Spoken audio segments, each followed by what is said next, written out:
ये 10 लक्षण जिसके अंतःकरण में हो तो अंतःकरण पापी है। इन लक्षणों का अगर अपने अंदर एक का भी स्थान हो तो नाम जप के प्रभाव से उसको हटा दो, नहीं वो पाप कर्म करवाता रहेगा। पहला, चोरी, किसी की भी चोरी। बहुत प्रकार की चोरी होती है।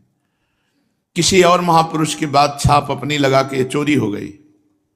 भागवतिक सिद्धांतों में भी किसी और महापुरुष की बात है और छाप अपनी लगा दी, बात अपनी लगा दी तो चोरी हो गई।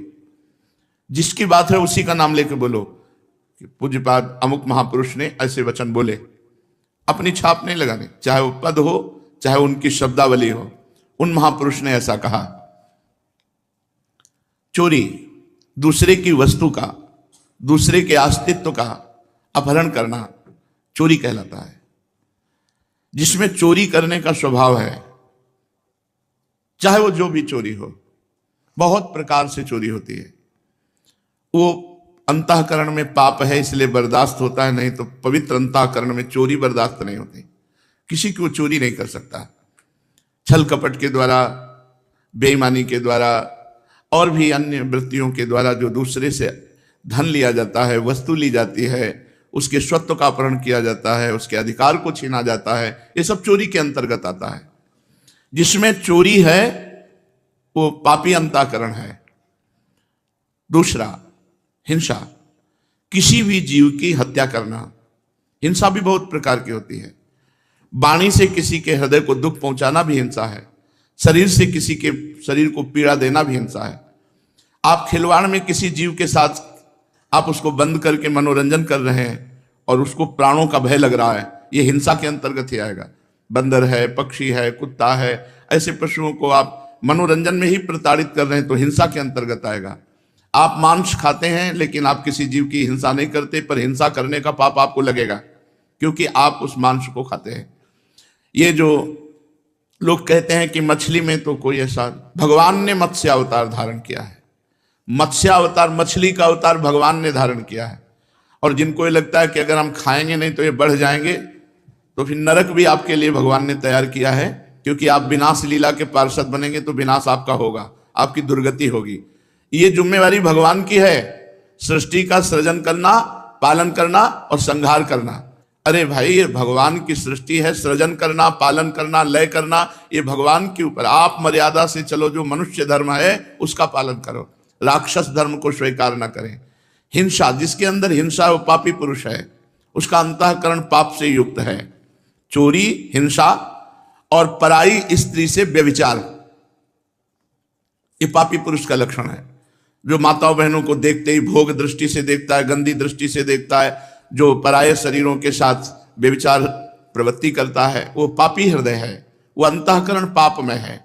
व्यभिचार बहुत जोर से फैल रहा है क्योंकि इसी से बुद्धि भ्रष्ट होगी और भजन, साधन, धर्म, अध्यात्म, इनसे दूरी बना देगा ये। जहां काम तहां राम नहीं, जहां राम नहीं काम। जैसे सूर्य और अंधेरा एक साथ नहीं रह सकता, ऐसे ही भगवत भजन और काम एक साथ नहीं रह सकता। इसलिए जो व्यभिचार परायण है, पाणी ग्रहण संस्कार करके अपनी पत्नी के साथ संतानोत्पत्ति के लिए क्रिया करना धर्म में काम भगवत स्वरूप है, उसमें पाप नहीं है। लेकिन पराई स्त्री के साथ व्यभिचार प्रवृत्ति, ये महान पाप है। चौथा, असत्य भाषण, झूठ बोलना, ये पापी का लक्षण है। जो बात बात पर झूठ बोलते, तनिक भी तुम्हें भय नहीं लगता झूठ बोलने में? तुम्हारे सुकृत नष्ट हो रहे हैं, तुम्हारी आयु नष्ट हो रही है। नहीं असत्य संपातक पुंजा, क्यों झूठ बोलते हो? उचित वाणी का प्रयोग उचित करो, सत्य बोलो। हृदय में पहले विचार करो कि जो मैं बोलने जा रहा हूं ये दूसरे का अहित तो नहीं करेगा, दूसरे के दिल को तो नहीं दुखाएगा, दूसरे का अमंगल तो नहीं होगा। फिर मधुर वचन, हितकर वचन और थोड़े शब्दों में, ऐसे भगवत मार्ग का प्रतीक ऐसे संभाषण करता है। झूठ का त्याग करना चाहिए। बहुत फैला है झूठ। गोस्वामी जी ने तो लिख दिया, झूठ ही लेना, झूठ ही देना, झूठ भोजन झूठ चबेना।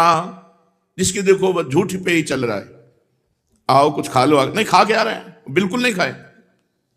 झूठ बोलने का एक ऐसा बात को सजा करके बोले, झूठ बोलकर देखो हम निकल गए। कहां से निकल गए तुम?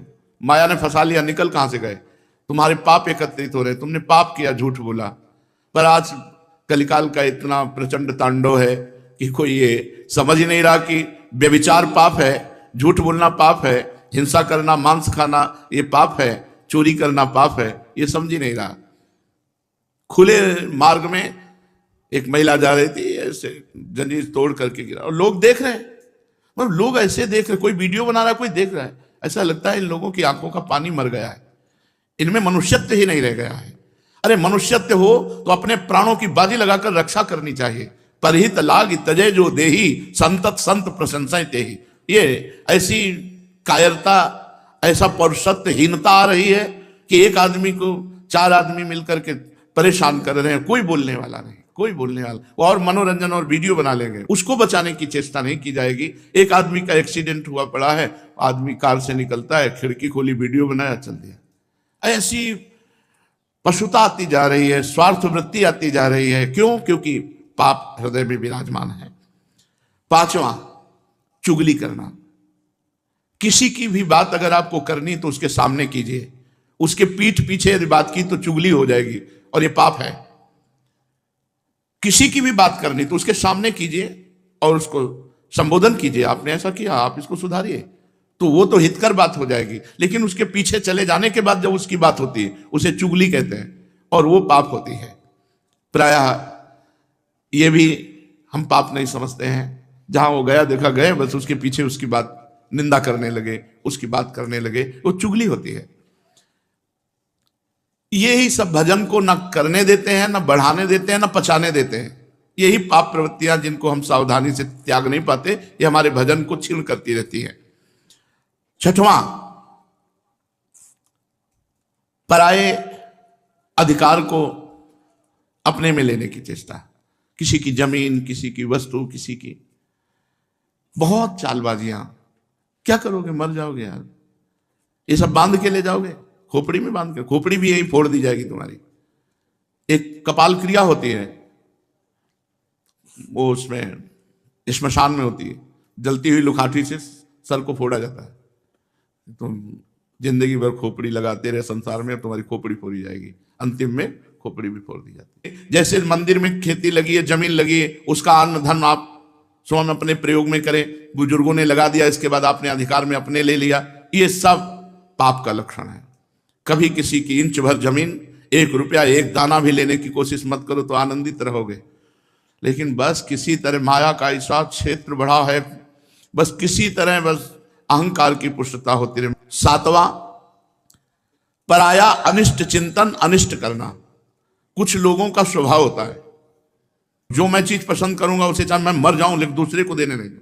ऐसे कई स्वभाव हमने देखे व्यक्ति में। मेरी एक आंख फूटे लेकिन पड़ोसी की दोनों फूट जाए, चलेगा। मेरी एक फूट जाए, पड़ोसी की दोनों फूट जाए तो चलेगा। मतलब बहुत तरह से हम दूसरे का अनिष्ट सोचते रहते हैं। धन्य है उनका जीवन जिनके जीवन में किसी का अनिष्ट सोचने की बात नहीं है।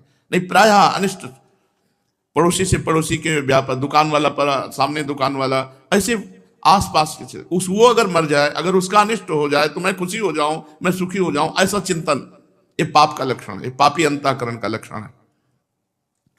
8वां, बोलने में अश्लीलता, अश्लील भाषण, गंदी बातें। जब देखो तब गंदी बातें कर दो, गिरी गिरी बातें करना, नीच बातें करना। अरे बात करनी है तो सच्चिदानंद भगवान की करो, सिद्धांत की करो, गीता भागवत की करो, हितकर बात करो। अश्लील गंदी बातें क्यों बोलते हो? पापी पुरुष का लक्षण होता है अश्लील संभाषण करना। पूज्य बाबा ने कहा यदि नाम जप करता है, अश्लील भाषण करता है तो नाम जप का कोई प्रभाव नहीं होगा। और 9वां, असंबद्ध प्रलाप, बेमतलब का बोलने का स्वभाव। ऐसे लोग पाप हृदय होता है, इसलिए ऐसे बोलते रहते हैं, असंबद्ध प्रलाप। और 10वां, अभिमान।